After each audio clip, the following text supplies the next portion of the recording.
आप सबों का स्वागत है इस यूट्यूब चैनल पे। तो इस वीडियो में जो हम लोग देखेंगे वो क्लास 10वीं का, ठीक है, एनुअल सेकेंडरी जो सेकेंडरी एग्जामिनेशन 2025 है उसका हम लोग देखने वाले हैं। क्लास जो है ना आपका 10वीं का जो है बाबू विज्ञान, हम लोग क्या देखेंगे, विज्ञान देखेंगे। और इसमें विज्ञान का थ्योरी पार्ट देखेंगे। थ्योरी पार्ट कहने का माने एमसीक्यू एक था, ठीक है। और इसमें थ्योरी जो है एक लिखित वाले, जो टिक लगाने वाला नहीं है इसमें, वो हमारे सीट वाले नहीं है, ये आपको लिखना है इसमें, ठीक है। तो लिखने वाले प्रश्न को हम लोग इसमें देखने वाले हैं। तो वीडियो में आप लास्ट तक बने रहिएगा और चैनल के ऊपर आप नए चैनल को जरूर सब्सक्राइब कीजिएगा। आपको हर दिन इसी प्रकार से वीवीआई क्वेश्चन और वैसा ही प्रश्न आपको हम बताएंगे जो कभी ना कभी परीक्षा में पूछा गया है और पूछेगा ही, उसी का निचोड़ हम आप लोगों के बीच में लाएं। क्योंकि ये नहीं बता सकते हैं कि कहाँ से प्रश्न लाया गया है, लेकिन हाँ आपको बता रहे हैं कि ये प्रश्न परीक्षा में अवश्य आ रहा है। तो चलिए वीडियो में आप लास्ट तक बने रहिएगा। चैनल के ऊपर अपने चैनल को सब्सक्राइब भी कर लीजिएगा। तो चलिए देखिए, यहाँ पे प्रश्न है। पहला प्रश्न यहाँ पे दिया हुआ है, रासायनिक समीकरण को संतुलित करना क्यों आवश्यक है। तो रासायनिक समीकरण को संतुलित करना क्यों आवश्यक है, इसका आंसर हम लोग इस प्रकार से लिख सकते हैं। देखिए, समीकरणों को संतुलित करना आवश्यक है क्योंकि द्रव्यमान के संरक्षण नियम के अनुसार, मेन पॉइंट इधर है, इधर नहीं लिखिएगा चलेगा, लेकिन यहाँ से है कि द्रव्यमान संरक्षण के नियम के अनुसार किसी भी रासायनिक अभिक्रिया में ना तो कोई परमाणु नष्ट होता है और ना ही निर्माण, ठीक है। इस नियम के अनुसार दोनों ओर अभिकारक और उत्पाद दोनों साइड, ठीक है, द्रव्यमान समान होना चाहिए, मतलब वजन बराबर होगा। वह तभी संभव है जब दोनों तत्वों के परमाणु की संख्या समान होगा, और वो तभी संभव होगा कि दोनों साइड के परमाणु संख्या जो होंगे वो बराबर होना चाहिए, ठीक है। इसीलिए द्रव्यमान रासायनिक समीकरण को संतुलित करना अति आवश्यक होता है, ठीक है। चलिए नेक्स्ट प्रश्न को देखिए। नेक्स्ट क्वेश्चन को अब जब ध्यान से देखेंगे तो दिया हुआ है कि सोडियम को केरोसिन तेल में डुबोकर क्यों रखा जाता है। तो सोडियम जो है उसको केरोसिन तेल में डुबोकर रखा जाता है, क्यों। तो सोडियम बहुत सक्रिय धातु है, इसको क्यों डुबोकर रखा जाता है, वो बहुत सक्रिय धातु है।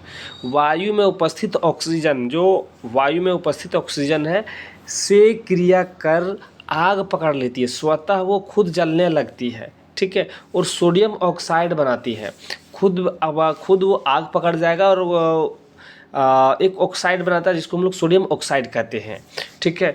यह पानी से क्रिया कर सोडियम हाइड्रोक्साइड तथा हाइड्रोजन उत्पन्न करता है। जब ये पानी से अभिक्रिया करेगा तो क्या होगा, सोडियम हाइड्रोक्साइड और हाइड्रोजन उत्पन्न करता है। इसीलिए इसे मिट्टी के तेल में डुबो कर रखा जाता है, इसीलिए इसको किसमें, मिट्टी के तेल में डुबो कर रखा जाता है, ठीक है। चलिए नेक्स्ट प्रश्न दिया हुआ, प्लास्टर ऑफ पेरिस किस प्रकार तैयार किया जाता है। तो प्लास्टर ऑफ पेरिस को जब 373 केल्विन ताप पर, मतलब जिप्सम को 373 केल्विन ताप पर गर्म किया जाता है तो क्या होता है, वो प्लास्टर ऑफ पेरिस का निर्माण करता है, ठीक है। चलिए अब इसका प्रश्न इसी में था, दिया हुआ है कि इसके दो उपयोग बताएं। तो इसका पहला उपयोग देखिए यहाँ पे, इसके दो उपयोग इस प्रकार से हैं कि इसका तो है, जो टूटी हुई हड्डी जो होता है उसको प्लास्टर किया जाता है। जब भी आपका हड्डी टूट जाता है तो उसको क्या किया जाता है, प्लास्टर किया जाता है। मूर्ति की सांचे बनाने में मैं ठीक है, मूर्ति की सांचे बनाने में, मूर्ति का जो ढांचा बनता है उसको बनाने में किया जाता है, किसका, प्लास्टर ऑफ पेरिस का प्रयोग, ठीक है। चलिए आप चाहे तो यहाँ से भी लिख सकते हैं, प्लास्टर ऑफ पेरिस जिप्सम को 373 डिग्री केल्विन डिग्री पर गर्म कर बनाया जाता है। जिप्सम को जब 373 डिग्री फ़ारेनहाइट तक गर्म किया जाता है तो यह अपने क्रिस्टल जल के 3/4 हिस्सा को खो देता है और प्लास्टर ऑफ पेरिस का निर्माण करता है। इस प्रकार से भी आप चाहे तो आंसर लिख सकते हैं। नेक्स्ट क्वेश्चन है, दिया हुआ है कि निकट दृष्टि दोष क्या है, इसके निवारण किस प्रकार किया जाता है। मतलब निकट दृष्टि दोष है क्या और इसके उपचार क्या है, निवारण मतलब उपचार, ठीक है। तो इसका आंसर क्या होगा कि इस दोष में नेत्र निकट की वस्तुओं को स्पष्ट देख सकता है, मतलब नज़दीक की वस्तु साफ साफ देख लेगा, किसमें, निकट दृष्टि दोष में साफ साफ दिखेगा, परंतु दूर की वस्तु उसको साफ साफ दिखाई नहीं देगा, रखी हुई वस्तु स्पष्ट दिखाई नहीं देता है। अर्थात नेत्र का दूर बिंदु अनंत ना होकर कम पर आ जाती है, ठीक है। उसका दूर बिंदु क्या होगा कि कम हो जाता है, ठीक है, दूरतम बिंदु कम हो जाता है। और इसका उपचार जान लेते हैं हम लोग तो समझ गए निकट दृष्टि दोष क्या। अब इसका उपचार क्या है, इसका उपचार है कि अवतल लेंस के चश्मे का उपयोग करके, अवतल लेंस के चश्मे का उपयोग करके, ठीक है, इसका आंसर होगा। ठीक है, चलिए वीडियो को फटाफट लाइक कर दीजिए। नेक्स्ट क्वेश्चन को देखिए अब आपको क्यों हम कह रहे थे कि वैसा प्रश्न आप सबों के बीच में लाए हैं जो परीक्षा में पूछेगा ही पूछेगा। देखिए समजातीय श्रेणी क्या है और उदाहरण के साथ समझाइए। तो ये प्रश्न जो है वो 2 साल पूछा जा चुका है 11 और 20 में, और ये प्रश्न इन साल हो सकता है 90% चांस है। बहुत सारे लोगों, बहुत सारे सर के द्वारा भी बताया जा रहा है कि गैस करवाया जा रहा है ये क्वेश्चन वीवीआई है। ठीक है, तो इसीलिए आप लोगों को कह रहे हैं कि ये प्रश्न वीवीआई है। ठीक है, तो चलिए देखिए नेक्स्ट क्वेश्चन क्या है, देख लिए हम लोग। समजातीय श्रेणी क्या है, उदाहरण के साथ समझ। समजातीय श्रेणी प्रश्न से ही बात से ही पता चलता है। कार्बन यौगिक का वह समूह जिनका सामान्य सूत्र एवं क्रियात्मक समूह एक जैसा होता है, मतलब उसका नॉर्मल फार्मूला और क्रियात्मक फार्मूला जो होता है क्या होता है, एक जैसा होता है, उसे समजातीय श्रेणी कहते हैं। तथा उसके सदस्यों को समजातगण भी कहते हैं, और जो उसके मेंबर्स होते हैं उसको समजातगण कहते हैं। इसके 2 कार्यात्मक समूह के बीच इतना का अंतर होता है, मतलब CH2 का अंतर होता है। ठीक है, 1 कार्बन और 2 हाइड्रोजन का अंतर होता है। ठीक, जैसे एग्जाम्पल के तौर पर देखिए यहाँ पे उदाहरण पूछा गया ना, तो उदाहरण देख लीजिए। इसका उदाहरण क्या है, मेथेनॉल CH3OH, ठीक, और एथेनॉल CH3CH2OH। अब यहाँ पे और दिया हुआ प्रोपेनॉल, उसमें भी देखिए दिया हुआ है क्या, CH3CH2CH2OH। अब ये सब में देखेंगे तो कितना का डिफरेंस है सब देखिएगा, तो आपका सिर्फ यहाँ पे जो बताया गया था CH2 का ही अंतर है। ठीक है, CH2 का ही अंतर है, क्योंकि मेथेन इसमें 1 कार्बन है, एथेन में 2 कार्बन देखिए, और प्रोपेन में 3 कार्बन है। ठीक है, नाम के अनुसार कार्बन जुड़ता जा रहा है, लेकिन डिफरेंट जब देखेंगे तो सिर्फ 2 हाइड्रोजन का ही अंतर, CH2 का ही अंतर दिखेगा आपको। ठीक है, चलिए नेक्स्ट क्वेश्चन को देखिए। देखिए ये प्रश्न जो है क्यों वीवीआई है, ये प्रश्न 2000 मॉडल सेट 23 में दिया गया था, 19 में भी पूछा गया और 23 में भी पूछा गया और 25 में भी पूछेगा ही। ठीक है, तो अमीबा में पोषण का सचित्र वर्णन कीजिए। अमीबा में पोषण कैसे होता है, एक चित्र के साथ इसको एक्सप्लेन करना है।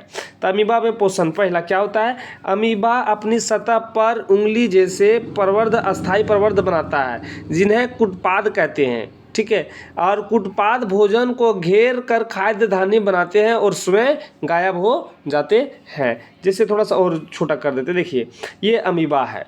ठीक है, तो जो इसके प्रवर्ध है वो देखिए चारों तरफ से क्या कर रहा है कि घेरने, ये जो खाद्य है इसको घेरने का प्रयास कर रहा है इसे करके।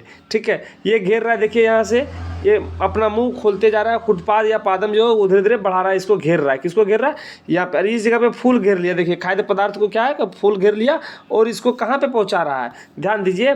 तो ये अब खाद्य कण को कंट्रोल में ले चुका है, अब वो अपना पोषण के लिए खाद्य रिक्तिका में या फिर वहाँ पे जो रस है वो सब निकलेगा, इसको पचाएगा और उसका भोजन वो बनाएगा।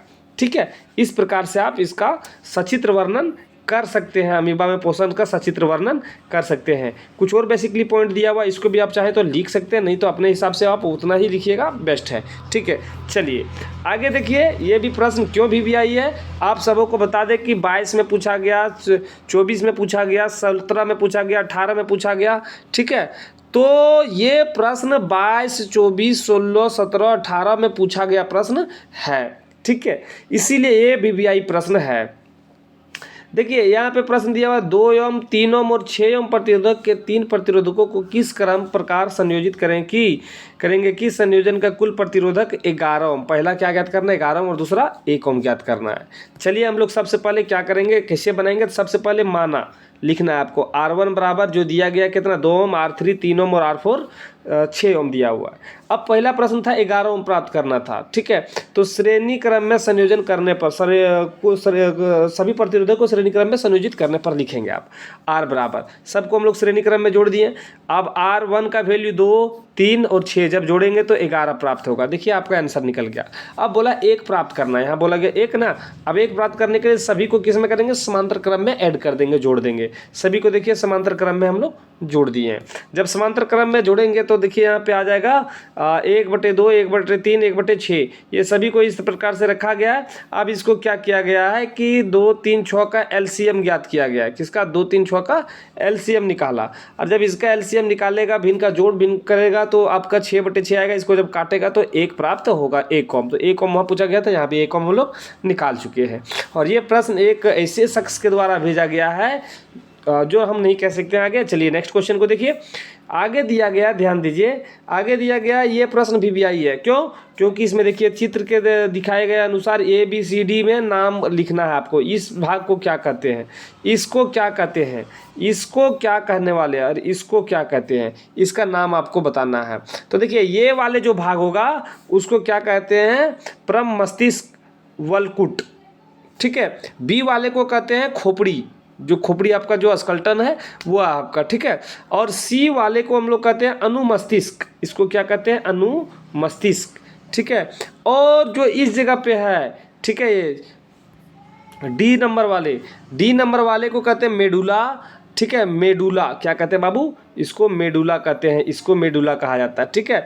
तो इस प्रकार से VVI प्रश्न आप लोगों के बीच में हम लोग लाए, क्योंकि और भी प्रश्न इसमें हम लोग ऐड कर सकते थे, लेकिन वीडियो क्या होता है, लंबा हो जाता है। और वीडियो लंबा होता है तो आप लोग देखना पसंद नहीं करते हैं। इसीलिए वीडियो अगर अच्छी लगी हो तो वीडियो को लाइक कीजिए, और इसी प्रकार के और भी वीडियो पाने के लिए आप चैनल को सब्सक्राइब कर लीजिए। और हाँ, एक प्यारा सा कमेंट भी कर दीजिएगा और दोस्तों के पास शेयर भी कर दीजिएगा। चलिए फिर मिलते हैं हम लोग नए पार्ट लेकर और नए सब्जेक्ट को लेकर। तब तक आपसे अलविदा लेते हैं। जय हिंद।